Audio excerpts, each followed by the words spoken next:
Well, my plan of not removing a bunch of stuff is not going very well.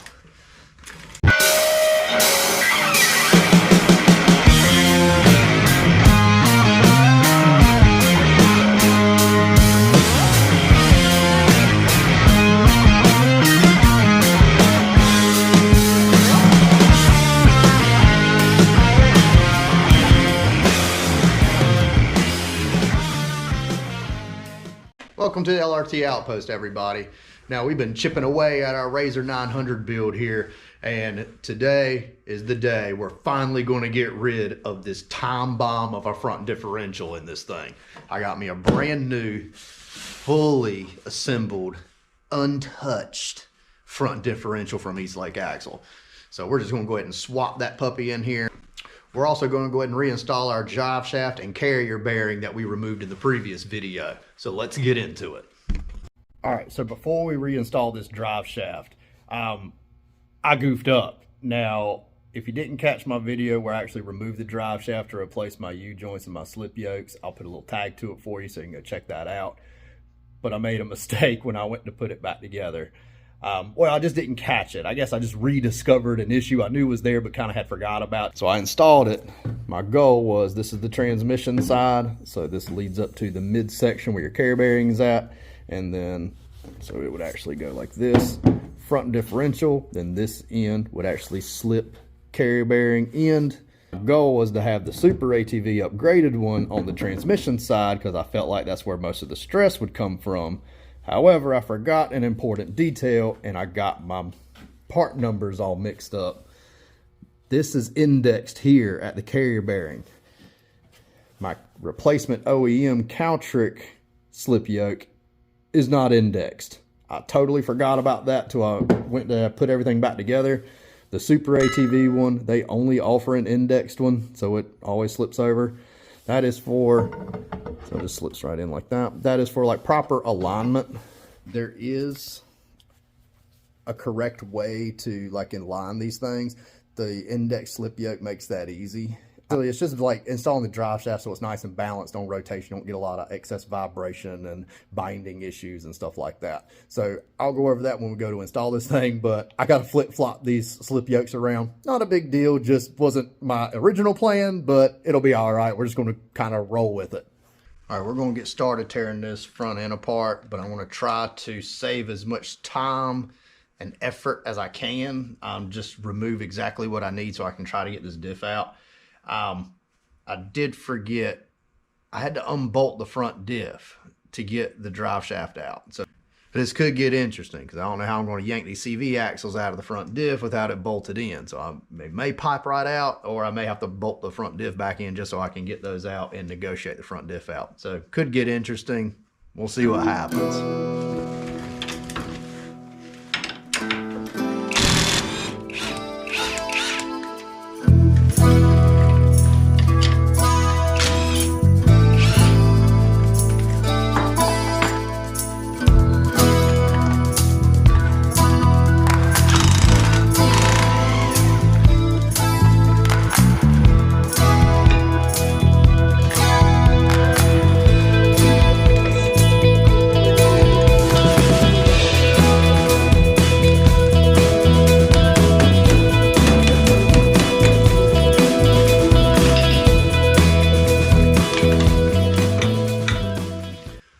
Okay, now for the interesting part.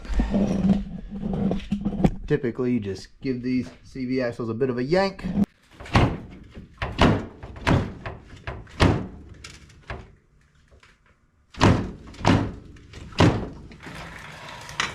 Yep, we're gonna have to bolt it back in. Stand by.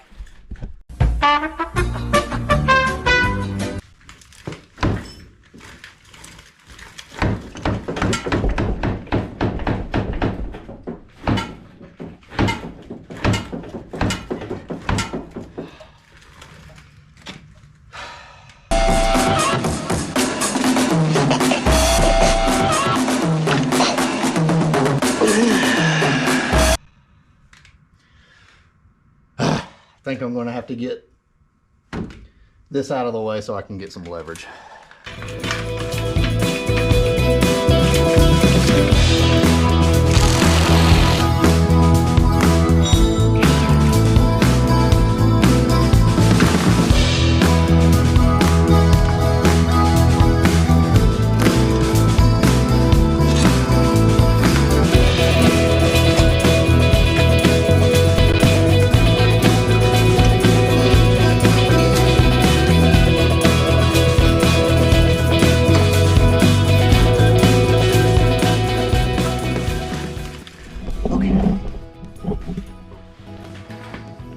third time's a charm, they say.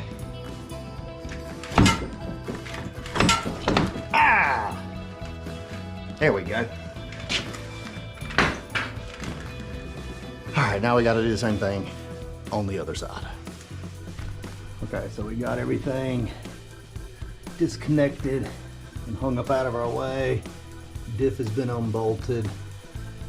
So what I need to do now is right here is our plug for the four-wheel drive and these little clips, and then we have our vent line here I got to undo, and we should be able to finagle this thing out of here.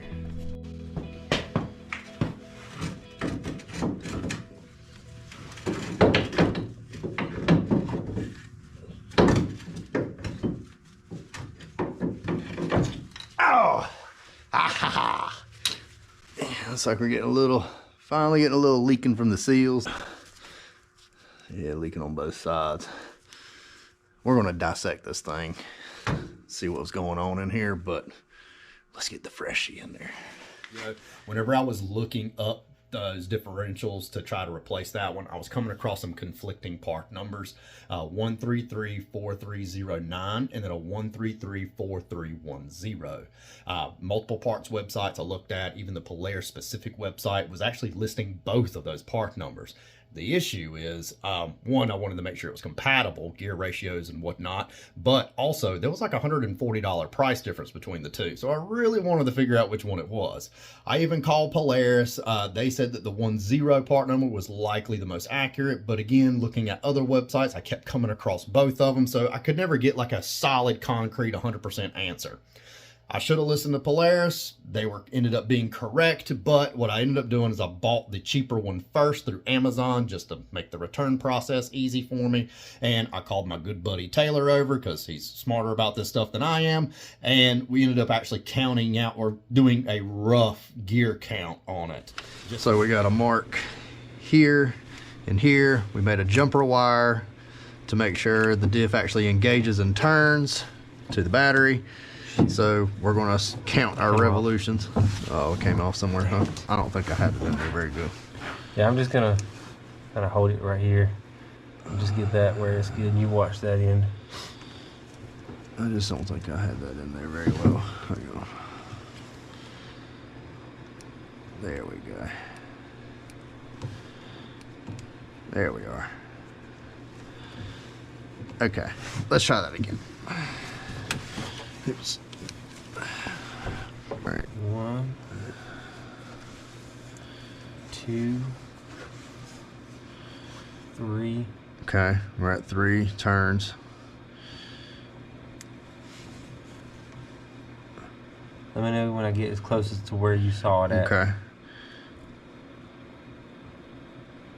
There.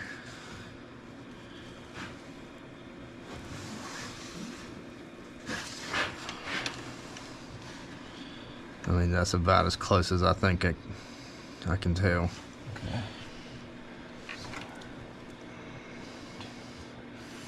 4. All right, so we went ahead and just repeated on the front, made our mark on the axle, just so we didn't have to pull the front diff out. And we counted, and we're almost a full turn off. So the diffs are different, word to the wise. I'll put the part number in the description. So do have to be careful about that when you get a full assembly. And we were just doing a rough marking just to see because if there was going to be a difference, we probably would have noticed it without having to be like super exact, and we were right because we were almost 4 turns on the other one, yeah, and the factory one's just a little over 3 turns. So the ratio on this one, from what we come up with, is somewhere around 3.2 to 3.3, or that's 3.8. Right. That's the difference. Yeah. So they're going to have to pack that one up, send it back to EastLake, order the other one. So I'm going to try to save myself about $140-ish as the price difference between the two. But this RZR is also listed. It'll say 2015 to 2020. It fits. But when you look up the part numbers on the Polaris website, both of the part numbers come up. So I called Polaris and went through all that spiel that I went over earlier. Also, when you're checking this stuff, if you ever get curious, want to check this stuff, you still have to lift up the rear because it will not lock the front diff. The front wheels just free spin independently of each other. So front wheel spins, we actually have the key on, it's in 4-wheel drive. Taylor, turn the rear. See, now that the rear spins, it engages it. Kind of a crazy design for these front diffs. So the rear has to slip. Backwards. Yep, still spinning. That is kind of a nutty little design. Now to the front though, still 4-wheel drive. Yeah. Now it's locked in. Oh, there it goes. It just let go again. Input into 4-wheel drive in the rear. Yep, it instantly did it. Okay, so it's got a little bit of a delay on the disengage, but the fronts do just pretty much free spin for the most part until the rear start to slip. That's pretty cool.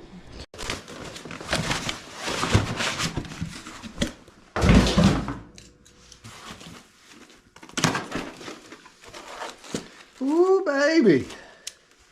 Freshy fresh.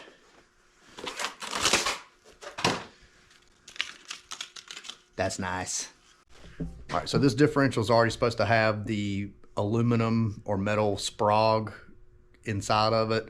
You have these roller bearings and it has like a cage, or sprog is the common term that's used, but for whatever reason Polaris puts in a plastic one from the factory and they break all the time and it leaves you stuck in 4-wheel drive. I mean, I guess at least you're in 4-wheel drive, but it's annoying. You have to take it apart, replace it with a metal one.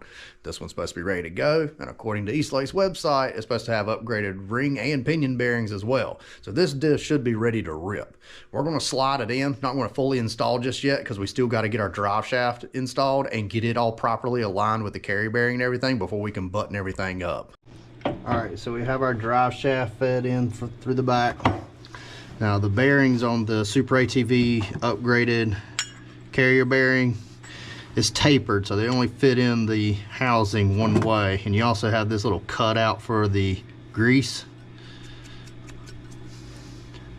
So we'll slide this in, and it should just kind of basically just want to nestle those grooves, line them up with the groove on the bearing itself, which is right here. That looks pretty good. Same thing with the top, just like so. Oh, come back here, light. Don't have the best. Don't have a lot of options to hang lights in here. All right, so we're just gonna go ahead and get our bolts tightened up on what I'm gonna call the carrier bearing housing. Right. Seems pretty good right there. Okay. What we're gonna do is our outside bolts is slotted. So we're just gonna get them started. We're not gonna tighten them up yet. There is a proper way to install these things. Like I was saying earlier, this makes it easy because this is indexed, so it only goes in one way. But if you don't have one that's indexed, basically your fixed ears, which are the ears welded to the axles, you want them to be alternating or 90 degrees from each other. So if this one's forked this way, you want the next one to be forked this way. So basically kind of how this is right here, but on your next fixed end. So down the drive line, if you have another fixed end, you want it to be 90 degrees to this fixed end, so that way that rotation's balanced. But again, this is indexed, so we're going to slide it on in. We don't have to worry about that because it's going to do the alignment for us. Where's my, there it is right there.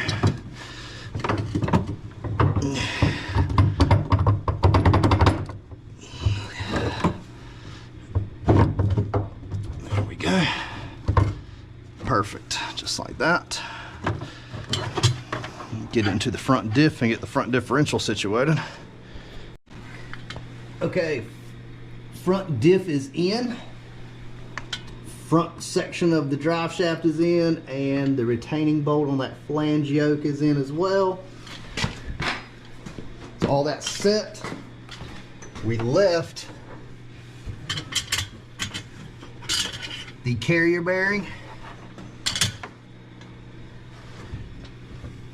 We left the carrier bearing, the slotted bolts, set bolts on each side loose, and these 4 for the actual top section of the carry bearing housing loose as well. They're snugged up, not fully tight, but the ones on the side for the slot for the set forward and back are still loose. And you kind of just have to maneuver a little bit. You're going to use your slip yoke adjustment here, the slots on the housing, and your slip yoke in the rear. And you're just going to kind of do a little rotation, put the unit in neutral.